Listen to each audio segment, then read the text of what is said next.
வேல்மாறல் சம்பந்தமா போகும்போது நான் ஒரு விஷயத்த கொண்டு வந்து ஒரு 2 மாசத்துக்கு முன்னாடி நான் பதிவு பண்ணியிருந்தேன். திரும்பவும் நான் பதிவு பண்றேன்.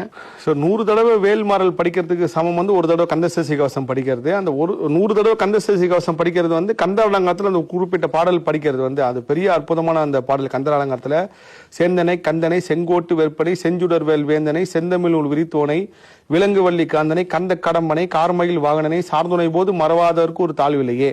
நீங்க 100 தடவை கந்தசஷ்டி கவசம் படிக்கிறதும் இந்த ஒரு பாடல் படிக்கிறது சமம். நீங்க இந்த பாடலை படிக்க படிக்க உங்க வாழ்க்கையில தாழ்வே வராது. இந்த பாடலோட மெயின் அர்த்தமே முருகனை துதிப்போருக்கு, முருகனை வணங்குவோருக்கு, முருகனை பாடுபவருக்கு, முருகனை பக்தியோடு தாழ்வே வராதுன்றதான் இந்த அர்த்தம். இதுல எல்லாத்தையும் வந்து கந்த கடம்பனை ஒரு கடம்பன்ற பேர் திரும்ப திரும்ப வந்துகிட்டே இருக்கும்.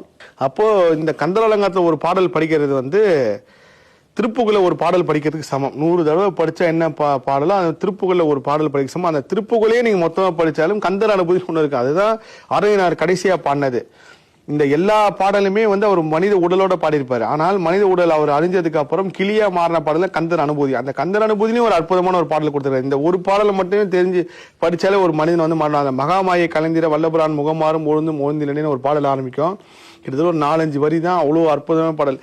இந்த உலகத்துல மனிதன் துன்பப்படுறதே மாயை தான். இந்த மாயை நீ வென்றணும், மாயை நீ உணர்ந்துட்டாலே நீ அடுத்த கடத்துக்கு போயிடணும்ன்ற சொல்ற ஒரு பாடல்.